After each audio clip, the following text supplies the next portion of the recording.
दुनिया में शायद ही कोई ऐसे माँ बाप होंगे जो अपने बच्चों की खुशी के लिए कुछ ना करना चाहते होंगे, बल्कि अधिकांश लोग ऐसे ही हैं। अपनी औलाद के लिए वो क्या कुछ नहीं करते। वो कम सुविधाओं में रहना पसंद करते हैं, लेकिन औलाद के लिए सब कुछ देते हैं, इसीलिए ताकि वो बच्चे बड़े होकर अपने सपनों को पूरा कर सकें। आज की जो सच्ची घटना मैं आपको सुनाने जा रहा हूँ, ये सच्ची घटना भी कुछ ऐसी ही है कि माँ बाप अपने बच्चों के लिए गाँव छोड़ देते हैं और शहर आते हैं। शहर में आने के बाद बच्चों का अच्छे स्कूल में एडमिशन कराते हैं। एडमिशन कराने का एक ही मकसद था कि ताकि बच्चे अच्छे से अच्छी एजुकेशन लेकर अपने सपने पूरे कर सकें। मगर बेटी ने ऐसा काम किया, न केवल दो लोगों की ज़िंदगी हमेशा हमेशा के लिए ख़त्म हो जाती है और माँ ज़िंदगी और मौत की ऐसी दहलीज पर आकर खड़ी हो गई है जहाँ से उसका बचना बहुत मुश्किल हो गया है। आज की कहानी वाकई शर्मसार कर देने वाली है, परेशान कर देने वाली है। इस कहानी को सुनने के बाद हो सकता है कि आपके रोंगटे खड़े हो जाएं, आप सोचने पर मजबूर हो जाएं। आदाब, नमस्कार, सत श्री अकाल। मैं उस्मान सैफ़ी। आज की जो सच्ची घटना मैं आपको सुनाने जा रहा हूँ, ये सच्ची घटना है झारखंड प्रदेश की रांची शहर में एक थाना लगता है पंडरा, और इसी पंडरा नगर में एक इलाका है जनक नगर। जनक नगर इलाके की ओझा मार्केट के में एक घर बना हुआ है। ऐसा घर कि वहाँ से आम लोगों का आना जाना है। ये 18 जून 2022 की सुबह लगभग 5 या सवा 5 बजे के आसपास जो दरवाज़ा है उसके नीचे से बूंद बूंद खून गिर रहा है। एक एक बूंद खून टपक के जब नीचे आ रहा है तो राह चलते एक व्यक्ति की उस पर नज़र पहुंच जाती है। उस ब्लड को बहता हुआ देखकर वो रुक जाता है और झांकने की कोशिश करता है, लेकिन घर के अंदर ऐसा कुछ भी दिखाई नहीं देता जहाँ से ये ब्लड निकलता हुआ उसे पता चल सके कि कहाँ से निकल रहा है। आसपास में जो और लोग रहते हैं उन लोगों से कहता है कि मुझे कुछ शंका हो रही है, कुछ ऐसा लग रहा है कि कुछ ना कुछ यहाँ पर अप्रिय घटना घटी है, देखो अंदर से खून निकल रहा है। आसपास के लोग भी आते हैं और लोग आने के बाद उस दरवाजे को खोलने की कोशिश करते हैं, आवाज़ लगाते हैं, मगर अंदर से कोई भी रेस्पॉन्स नहीं आ रहा था। इसी बात को देखते हुए लोगों को चिंता होने लगती है। घर के अंदर 3 सदस्य रहते हैं। इस घर की मालकिन चंदा देवी, जिसकी उम्र लगभग 40 साल के आसपास है। एक बेटा है, एक बेटी है। बेटी 12वीं क्लास में पढ़ती है, जिसकी उम्र लगभग 17 साल, नाम श्वेता सिंह। बेटा 9वीं क्लास में पढ़ता है, उम्र लगभग 14 साल और नाम प्रवीण कुमार उर्फ ओम, जो कि डीएवी कॉलेज में ये बच्चे पढ़ते हैं, वहीं डीएवी स्कूल के छात्र हैं। घर के 3 सदस्य हैं। तमाम कोशिशें कर ली गई दरवाज़ा खोलने की, लेकिन दरवाज़ा जब नहीं खुला तभी स्थानीय किसी व्यक्ति ने पुलिस को फ़ोन किया और सूचना मिलने पर सुबह सुबह जब पुलिस आती है तो पुलिस भी सन्न रह जाती है और मौके पर आने के बाद लोगों से पूछती है कि क्या बात है, क्या परेशानी है। तो वही जो बूंद बूंद खून निकल कर दरवाजे से बाहर को आ रहा था, उसी ब्लड को देखने की सब लोग कोशिश करते हैं। फिर पुलिस लोगों की मदद से किसी तरह से दरवाजे को खोलने की कोशिश करती है। दरवाज़ा खुलता है। दरवाजे के एकदम से ही पास में इस घर की जो मालकिन है चंदा देवी, वो बहुत घायल अवस्था में, गंभीर अवस्था में पड़ी हुई है। उसके शरीर से खून बह रहा था, सिसकियाँ भर रही है, जीने की चाहत है उसके अंदर, वो जीना चाहती है। लोगों की तरफ आंख खोलकर उसने देखने की कोशिश कर रही थी। पुलिस ने आनन फानन ही उसकी लाश, उसके शरीर को कब्जे में लिया और सीधा राजेंद्र आयुर्विज्ञान संस्थान है, वहाँ पर इलाज के लिए इसको भर्ती करा दिया। ये 18 जून 2022 का वाक़या मैं आपको सुना रहा हूँ। उसके बाद फिर पुलिस अंदर जाती है कुछ ज़िम्मेदार लोगों के साथ। तो जीने के पास, यानी कि सीढ़ियों के बिल्कुल एकदम करीब में लड़के की भी लाश पड़ी हुई है और जो घर की बेटी है उसकी भी लाश पड़ी हुई है। 2 लोगों की घर में मौत हो चुकी है। तीसरा जो व्यक्ति है वो घायल अवस्था में है, जिसको उपचार के लिए अस्पताल में भर्ती कराया गया है। हर कोई व्यक्ति, पूरा शहर ये जानना चाहता था कि आखिरकार इस घर के अंदर रहने वाले 3 सदस्य हैं, किन्होंने इन पर हमला किया है, कौन है वो लोग। माँ बोलने की कंडीशन में नहीं थी क्योंकि काफ़ी हद तक उसके शरीर से खून बह चुका था। अब पुलिस ने घर के एक एक कमरे को जाकर बारीकी से देखने की कोशिश की। जैसा सामान रखा हुआ था वैसे का वैसे रखा हुआ है। किसी ने कोई लूटपाट की कोई कोशिश नहीं की है। पुलिस और जांच पड़ताल में जुटती है तो पता चलता है कि इस घर का जो मालिक है, जिसका नाम संजीव कुमार है, जो कि आबू धाबी में रहकर नौकरी करता है, अपने बच्चों को यहीं रांची में रखकर पढ़ाता है और अच्छी एजुकेशन दिलवा रहा था। पुलिस और मामले की जांच करती है तो जांच करने पर पता चलता है कि ये लोग बिहार प्रदेश का एक ज़िला है सारण, और उसी का थाना लगता है दावत थाना क्षेत्र का गांव लगता है इटवा कवात। ये वहाँ के रहने वाले थे। परिवार ने सोचा कि बच्चों को अच्छी एजुकेशन दिलाने के लिए इनको शहर लेके चलते हैं ताकि वहाँ पर ये पढ़ सकें, पढ़ लिख कर कुछ बन सकें। पुलिस के लिए और आसपास के लोगों के लिए, रिश्तेदारों के लिए, खासकर इसके पति के लिए संजीव जो कि आबू धाबी में था, उसको सूचना दी जाती है कि तुम्हारे बच्चों का मर्डर हो चुका है, तुम्हारी पत्नी गंभीर रूप से घायल है, तुम्हें किसी पर शक है तो बताइए। तभी एक परिवार की तरफ से एक एफआईआर की कॉपी मिलती है, यानी कि एक प्रार्थना पत्र मिलता है जिसके आधार पर एफआईआर लिखी जाती है। एक लड़का है जिसका नाम अर्पित है, उम्र जिसकी 19 साल है और जो कि रातू थाना क्षेत्र वहाँ का रहने वाला है। उस पर शक जाहिर किया गया था। कुछ समय पूर्व उस लड़के के विरुद्ध थाने में भी शिकायत दर्ज की गई थी। उस पर आरोप लगाया गया था कि वो उनकी लड़की को परेशान करता है। पुलिस उस लड़के की तलाश में जुटती है तो वो लड़का मिलता नहीं है। ऐसा कौन सा प्रदेश था आसपास का, ऐसा कौन सा ज़िला था जहाँ पर उस लड़के को, अर्पित को तलाशा नहीं जा रहा था।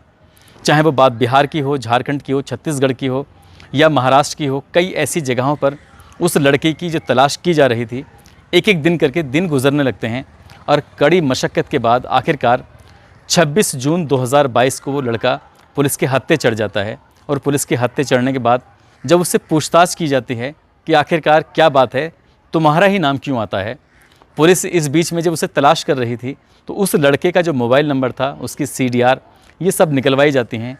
तो उस मोबाइल से, उस CDR से पता चलता है कि इस लड़के का इस मोहल्ले में आना जाना था। साथ ही इस लड़की से, जिसका नाम श्वेता सिंह है, जिसकी उम्र लगभग 17 साल है, जो कि 12वीं की छात्रा थी, उससे भी मिलना जुलना था। पुलिस और पड़ताल करने की कोशिश करती तो पता चलता है कि माँ ने इसकी शिकायत की थी, विरोध कर रही थी कि तुम मेरी बेटी से दूर रहो, हम लोगों को परेशान मत करो, नहीं तो हम तुम्हारे खिलाफ कड़ा एक्शन लेंगे।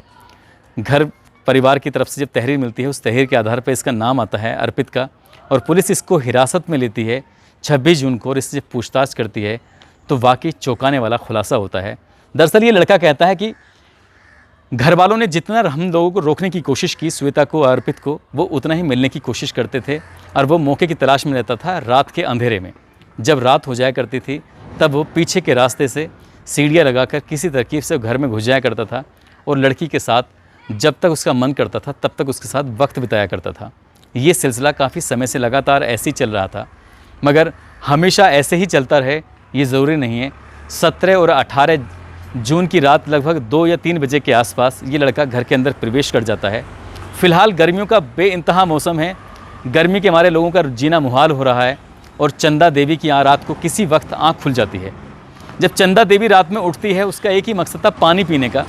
वो घर के अंदर जाती है और पानी पीने की जब कोशिश कर रही थी तभी उसको उसकी बेटी और वो लड़का यानी कि अर्पित एक ऐसी स्थिति में मिलते हैं जो शायद नहीं मिलने चाहिए थे। वो दोनों ही न्यूड अवस्था में थे, दोनों आपस में एक दूसरे के साथ शारीरिक संबंध बना रहे थे और माँ को ये सब देखकर इतना गुस्सा आता है कि वो जाकर अर्पित को एक के बाद एक कई थप्पड़ मारने शुरू कर देती है। अर्पित को ये सब देखकर बहुत गुस्सा आता है। अर्पित उसे रोकने की कोशिश करता है और दोनों ही तरफ से हाथापाई शुरू हो जाती है।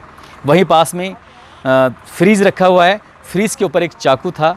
वो उस धारदार हथियार से, चाकू से उसकी माँ पर एक के बाद एक कई हमले कर देता है और हमले करने के बाद माँ गंभीर रूप से घायल हो जाती है और उसके अंदर से, शरीर से ब्लड बहने लगता है। फिर वो चीखने लगती है। चीख कुछ इस तरह से निकलती है कि जो उसका बेटा है प्रवीण कुमार उर्फ ओम, उसकी भी आँख खुल जाती है। वो दौड़ते हुए अपनी माँ को जो बचाने की कोशिश करता है तो वहीं चाकू तो वो हाथ से छूट जाता है, लेकिन पास में एक हथौड़ा रखा हुआ था। वो हथौड़ा एक के बाद एक प्रवीण कुमार को मारता रहा। प्रवीण कुमार की उम्र 14 साल की और प्रवीण कुमार वहीं घटना स्थल पर ही उसकी मौत हो जाती है। जब अपनी माँ को घायल देखती है श्वेता सिंह और अपने भाई को मरा हुआ देखती है तो उसकी भी चीख निकल जाती है। वो अर्पित का विरोध करने लगती है। वो कहती है कि तुमने अच्छा नहीं किया, तुमने मेरे भाई को मारा है, तुमने मेरी माँ को मारा है। जब वो विरोध कर रही थी तब उसने अर्पित को मारना शुरू किया, पीटना शुरू किया। तब उसने वही हथौड़ा, जिस हथौड़े से उसने उसके भाई को मारा था, जिस चाकू से उसने उसकी माँ को मारा था, उसी हथौड़े और उसी चाकू से उस अपनी प्रेमिका को भी वहीं घटना स्थल पर ही मौत के घाट उतार दिया। और यहाँ से वो दरवाज़ा लगा हुआ था, छत के रास्ते से कूद कर वो भाग जाता है। और भागने के बाद, हालांकि कहते हैं कि क्राइम को कितनी भी शातिर तरीके से क्यों ना किया जाए, क्राइम कभी छिपता नहीं है। यहाँ FSL टीम भी आती है और पुलिस यहाँ पर स्पेशल टास्क फोर्स भी गठित करती है, विशेष दल बनाती है और उसका मकसद एक ही होता है ताकि इस घटना के पीछे जो भी सच है वो निकल के आने चाहिए। SP अंशुमन कुमार 27 जून 2022 को प्रेस कॉन्फ्रेंस करके उस अपराधी को सामने खड़ा कर खुलासा करते हैं। पूरे घटनाक्रम को एक एक करके बताते हैं कि किस में किसकी गलती है, किसने क्या काम किया है। हालांकि 7-8 दिन से ज़्यादा का समय लग जाता है। तमाम तरह के लोग होते हैं, तमाम तरह की बातें कर रहे थे। कोई कह रहा है एक तरफ़ा प्यार में इनकी हत्या कर दी गई है, कोई कुछ कह रहा था, लेकिन जब उसने अपना सच कबूल किया है पुलिस के सामने, वही सच जब ज़माने के सामने आता है तो लोग हैरान थे। माँ इस लड़के के मिलने से विरोध कर रही थी, बेटी इससे मिलना चाहती थी और इसी के साथ संबंधों में रहना चाहती थी।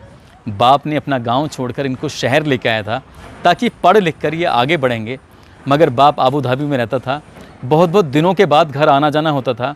बाप इतनी दूर से नज़र नहीं रख सकता था। माँ नज़र रख रही थी, लेकिन माँ को वो उसकी आंखों में धूल झोंकने की बार बार कोशिश कर रही थी, लेकिन माँ की आंखों में ज़्यादा देर तक धूल नहीं झोंक सकी और माँ ने विरोध किया तो उसने उसको मौत के घाट उतरवा दिया। यही मतलब जीना मरना एक जैसा ही है, क्योंकि वो आज भी जब 28 जून को मैं खबर सुना रहा हूँ, उस दिन भी इसकी माँ की हालत मरणासन जैसी ही रही है। फ़िलहाल पुलिस ने आरोपी अर्पित को गिरफ्तार कर लिया है और अंशुमन कुमार जो एसपी हैं रांची के, वो कहते हैं कि इस घटनाक्रम की उच्च स्तरीय जांच कराई जा रही है। जो भी इसके अंदर छुपे हुए पहलू हैं उनको भी तलाशने की कोशिश की जा रही है। इस घटना से संबंध में अगर कोई और भी व्यक्ति शामिल हुआ तो उसे भी किसी भी कीमत पर बख्शा नहीं जाएगा। दोस्तों, इस घटनाक्रम को सुनाने का उद्देश्य किसी को परेशान करना नहीं है, किसी का दिल दुखाना नहीं है, बल्कि आपको जागरूक करना है, आपको सचेत करना है। आपको अपने बच्चों पर लाड़ प्यार तो करना ही चाहिए, लेकिन बच्चों पर ध्यान देने की बेहद ज़रूरत है, क्योंकि आपकी अगर बच्चों के प्रति नज़र हट जाती है तो बच्चे इतने समझदार नहीं होते हैं, उनको बहकाना बहुत आसान होता है। और अर्पित ने भी कुछ ऐसे ही किया था, बहका कर उस लड़की को अपने कब्ज़े में ले लिया और उसके साथ लंबे समय से शारीरिक संबंध बना रहा था। फ़िलहाल अर्पित ने 2 लोगों को मौत के घाट उतार दिया। खैर, अब पुलिस इस मामले में जांच कर ही रही है। जाते जाते आज लोगों के जो जन्मदिन हैं, जिसमें शिफ्तैन का जन्मदिन है, 27 जून को बीत चुका है। काफ़ी नाराज़ हो रहे थे। शिफ्तैन जी, मैं आपसे माफ़ी चाहूँगा, कल मैं भूल गया था आपका जन्मदिन बोलना। और आज 28 जून है, तो 28 जून को हिमाचल प्रदेश के बालकृष्ण हैं और नेपाल की गोपाल अली हैं। आज इनकी बेटी का जन्मदिन है। और छात्र संघ कुशीनगर के जो नैकरा छपरा एक इलाका है, बंटी सिंह, आज इनका भी जन्मदिन है। तेज कुमार और फरहान अहमद का जन्मदिन है। साथ ही आयुष का भी जन्मदिन है। आप सभी को जन्मदिन की ढेरों सारी शुभकामनाएं। आप अपनी ज़िंदगी में हर सपने को पूरा करें, ऐसी हमारी प्रभु से कामना है, इच्छा है, और आप आगे बढ़ें, तरक्की करें। यूट्यूब पर गोविंदा कृष्णा रितु गुप्ता मुंबई से हैं, कयूम खान मेवात से हैं, मोहम्मद तालिब नागपुर से, जय कुमार दिल्ली से, फारूक खान मेवात से, सुभाष जयपुर से, मंजर आलम बिहार से, गुरमीत बुलंदशहर यूपी से, दीपक गुजर जालौन से हैं, जो कि ऑल इंडिया रेडियो में काम करते हैं। फेसबुक पर शिवराज भाटी गाज़ियाबाद से, दीपक कुमार राव नेपाल से हैं, पंडित केतन भारद्वाज, गौरी शंकर कुमार बिहार से, मुन्ना मंडल झारखंड से, नवी जान बदायूं से, ज़मीर अहमद रामपुर से, विकास शुक्ला अयोध्या से, हसमत खान दुबई से, गुड्डू खान गोरखपुर से, आलम समीर कुशीनगर से, पदम राज नेपाल से और सरजीत खान अलवर से। आप सभी ने जो कमेंट किए हैं वो कमेंट वाकई दिल को छूने वाले हैं। आप सभी का दिल से, दिल की गहराइयों से शुक्रिया, मेहरबानी, करम। दोस्तों, जिन लोगों के जन्मदिन होते हैं वो अपने बारे में पूरी डिटेल दें कि उनका जन्मदिन कब हुआ है, कब है और कहाँ के रहने वाले हैं। डिटेल में देंगे तो मैं डिटेल में अच्छे से बताने की कोशिश करूँगा। साथ ही आप जो कमेंट करते हैं, आपके हर कमेंट को पढ़ा जाता है। रिप्लाई कई बार नहीं कर पाता, उसके लिए मैं माफ़ी चाहूँगा, और कई बार मेरी नज़र पहुँच जाती है तो मैं उनका रिप्लाई भी करता हूँ। तो इसलिए जिसका भी जन्मदिन हो, आप अपनी डिटेल को ठीक से अपने दिया करें, और चाहे मैसेज कर सकते हैं, चाहे वो आप मैसेंजर में जाकर मैसेज कर सकते हैं, साथ ही मेल कर सकते हैं और कमेंट बॉक्स में जाकर कमेंट कर सकते हैं। अपना ख्याल रखें, सुरक्षित रहें। जय हिंद, जय भारत।